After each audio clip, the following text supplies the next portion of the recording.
अब ये ब्रह्मा विष्णु महेश कितने सुखी हैं। श्री विष्णु जी के अवतार श्री कृष्ण जी, श्री रामचंद्र जी, श्री रामचंद्र के रूप में राजा दशरथ के घर जन्म जब श्री विष्णु जी का हुआ, युवा हुए, युवा होते विवाह हुआ, विवाह होते ही वनवास हुआ, वनवास से सीता का हरण हुआ, यानी उसकी पत्नी का रावण उठा ले गया, और फिर रावण के साथ युद्ध हुआ। पुण्यात्माओं, करोड़ों व्यक्ति मारे गए वहां पर। तब सीता की वापसी हुई। वापसी आने पर बड़ी खुशी बनाई, नगरी में दीप जलाए गए घी के। सीता के वापस, श्री राम के वापस आने पर, सीता लौटा लाने पर, और कुछ दिनों के बाद सीता जी का निष्कासन कर दिया श्री रामचंद्र जी ने स्वयं ही। किस बात पर के एक धोबी ने व्यंग कस दिया, वो अपनी पत्नी को धमका रहा था रात्रि के समय। वो किसी उस आपस में कहा सुनी होने से उस धोबी की पत्नी घर से बाहर चली गई थी कहीं अपने रिश्तेदारी में। फिर वो वापस लेकर आया तो उसको धमका रहा था कि मैं तुझे घर नहीं रखूंगा, तू 3 दिन कहाँ रही, मैं दशरथ के पुत्र जैसा नहीं हूं जो वहां पर 12 वर्ष तक रावण के पास रही, उसको फिर घर ले आया। उधर से श्री रामचंद्र जी राजा थे अयोध्या के। पहले राजा लोग अपनी प्रजा के दुख सुखों को स्वयं ही जाना करते थे, रात्रि के अंदर वेश बदल कर घूमा करते थे। ये बात जब देखा कि किस घर में क्या आवाज आ रही है, वहां खड़ा होकर सुना, तब उसने सुनने को मिला कि मैं उस राजा दशरथ के पुत्र रामचंद्र जैसा नहीं हूं जो रावण के पास उसकी पत्नी रही और उसको घर में रखे हुए है, तो सुबह निकल जाना यहाँ से। इस बात को सुनकर ही श्री रामचंद्र जी ने सीता जी को निष्कासित कर दिया, निकाल दिया घर से, कि नगरी के लोग मेरे ऊपर व्यंग कस रहे हैं और मैं ये बात नहीं सुन सकता। पुण्यात्माओं, जब सीता जी को रामचंद्र जी लाने लगे रावण का वध करके, लंका का राज्य विभीषण को देकर, तब श्री रामचंद्र जी ने कहा था कि मैं तेरी परीक्षा लूंगा और यदि परीक्षा में सफल होगी तो मैं ले चलूंगा, नहीं तो नहीं ले चलूंगा। मैं तुझे अग्नि में जलाऊंगा, यदि तू अग्नि में जल गई तो समझूं तेरी कि तू कलंकित थी, तू रावण को समर्पित हो चुकी थी, और यदि अग्नि में तू नहीं जली तो मैं निष्कलंक जानूंगा, तब तुझे ले चलूंगा। ऐसा ही किया गया। सीता को अग्नि में बैठा दिया और हजारों की संख्या में दर्शक थे। सीता जी नहीं जली और सब ने कहा कि भगवान निष्कलंक है, माई निष्कलंक है, और इतनी कठोर परीक्षा लेकर के वापस अपने घर लाया था। और फिर एक व्यक्ति के कहने से श्री रामचंद्र जी ने उसको निकाल दिया, अपनी पत्नी को। तो कहाँ गई वो उसका अपना जजमेंट?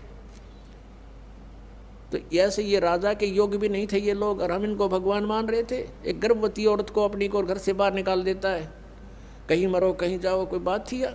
फिर परीक्षा लेने की क्या जरूरत थी? और क्यों इतनी दुनिया मरवाई, फिर छोड़ देता रहे, रावण के पास ही रहती हो। पुण्यात्माओं, यहाँ का राजा काल भगवान है, और ये नहीं चाहता कि यहाँ के प्राणियों को परमात्मा का पता लग जाए, जिस कारण से इसने इनको भगवान सिद्ध करवा रखा था अपने नकली दूतों के माध्यम से। और फिर क्या होता है लास्ट में, श्री रामचंद्र जी ने अश्वमेघ यज्ञ घोड़ा छोड़ दिया कि पूरी पृथ्वी पर शासन प्राप्त करने के लिए, कि इस घोड़े को जो पकड़ेगा वो युद्ध करे मेरे साथ। वो घोड़ा उसी के पुत्रों ने, जो सीता जी ने बाहर जाके जन्म दिया था ऋषि वाल्मीकि की कुटिया में, एक पुत्र गर्भ में था, दूसरा फिर वाल्मीकि जी की मिसअंडरस्टैंडिंग के कारण एक घास से यानी कुसा से, या घास होती है डाब, इससे एक लड़का बनाया था। ये अलग कहानी है, फिर बताएंगे। तो लव और कुश नाम से प्रसिद्ध हुए। लव तो सीता के गर्भ से जन्म हुआ था और कुश को वाल्मीकि जी ने अपनी भक्ति शक्ति से उसको बनाया था। लव और कुश युवा थे, उन्होंने वो श्री रामचंद्र जी का घोड़ा पकड़ लिया। फिर उनका पिता पुत्रों का युद्ध हुआ तो दोनों ने छक्के छुड़ा दिए राम के, और सीता जी फिर भी उनके हाथ नहीं आई और वो पृथ्वी के अंदर समा गई। और श्री रामचंद्र जी ने आकर के सरयू नदी के अंदर, अयोध्या के साथ से बह रही एक सरयू दरिया, उसमें जल समाधि ले ली इसी दुख में। अब श्री कृष्ण जी का इतिहास देख लो। श्री विष्णु जी अवतार श्री कृष्ण जी, श्री राम वाली, श्री रामचंद्र जी के जीवन वाला भोग भोग के वो प्राणी श्री कृष्ण रूप में फिर जन्म हुआ। सारा जीवन दुखी रहा श्री कृष्ण, सारा जीवन जेल में जन्म हुआ, माता पिता कैद में, कभी मामा शत्रु हो गया, कभी पूतना मारने जा रही है, कभी केसी, कभी तानौर शत्रु हो गया, कभी जरासेंग लड़ने को आ रहा है, कभी शिशुपाल से युद्ध हो रहा है, कवासुनी हो रही है, और कभी फिर काल्यवन आ रहा है। इस दुख में श्री कृष्ण जी ने मथुरा का त्याग कर दिया और ऐसे स्थान पर रहने लगे जहाँ कोई ना पहुँच सके। समझदार व्यक्ति यही सोचते हैं, राड़ से बाढ़ अच्छी होती है, झगड़े से बचाव अच्छा होता है। श्री कृष्ण जी उन सबको भी मार सकते थे, क्योंकि वो त्रिलोक के में एक विभागीय मंत्री है, विशेष शक्ति होती है प्राणी में, वो उनके अंदर शक्ति थी। लेकिन यही सोचा था कि किस किस ने मारूं, या तो सबकी बुद्धि भ्रष्ट।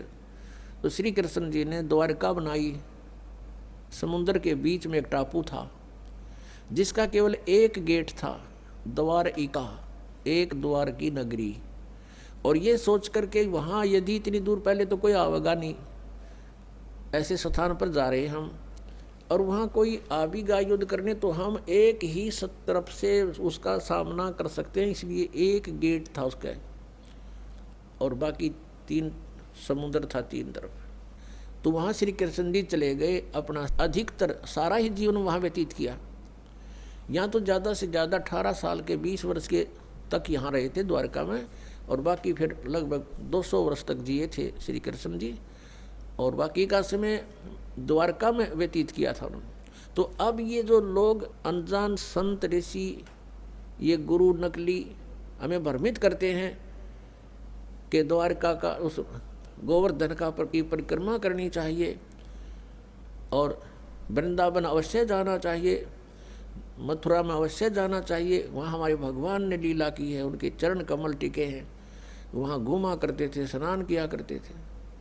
अरे श्री कृष्ण जी यहाँ तक 20 वर्ष रहे थे मथुरा में, बाकी 180 साल तो वहाँ रहे हैं द्वारका में, और वहाँ का नामो निशान मिट गया उस द्वारका को। इसलिए वहाँ खत्म की द्वारका, समुद्र में डूब गई श्री कृष्ण जी की मृत्यु के बाद, और यादों का विनाश हो गया था, आपस में लड़के मर गए थे, और जो बाकी शेष औरतें बची थी उनको अर्जुन ले आया था, सब खाली हो गई थी द्वारका। उसके बाद वो समुद्र ने डबो दी थी, अंदर चली गई। कारण यही था कि भगवान ने सोचा कि यहाँ आएंगे फिर ये धक्के खान द्वारका में इतनी दूर, इसलिए उसका नामो निशान मिटवा दिया था। अगर आज द्वारका होती तो ये नकली कहते द्वारका में भगवान रहे थे, वहाँ जाया करो, वहाँ बहुत पुण्य होता है। उस द्वारका में तो सत्यानाश होया था, सारे यादव कटका मर गए थे वहाँ पर। आज भी जाते हैं वहाँ बहुत से श्रद्धालु। तो कहने का भाव यह है कि जब तक आत्मज्ञान बिना नर भटके, इस तत्व ज्ञान बिना नर भटके, कदे मथुरा कदे काशी। फिर श्री कृष्ण जी का फिर कैसे अंत हुआ? श्री कृष्ण जी के सामने पूरा यादव कुल आपस में लड़का मर गया, पोते पड़पोते रिश्तेदार सब आपस में कट कर मर गए। और वो सारा सांग देख कर, वो सारा अनर्थ देख कर जब श्री कृष्ण जी की मृत्यु हुई, एक परिवार के सामने एकाध की मृत्यु हो जाती है, उसका कलेजा फट जाता है, रो रो के पागल हो जाता है इंसान।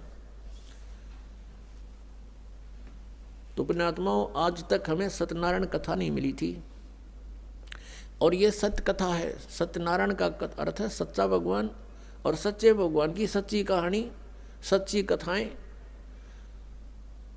तो प्रसंग चल रहा है कि परमात्मा ने बताया कि तुम जब तक जन्म और मृत्यु के अंदर हो, सुख नहीं हो सकता, शांति नहीं हो सकती। अब इंद्र सोचता है ब्रह्मा विष्णु महेश सुखी होंगे।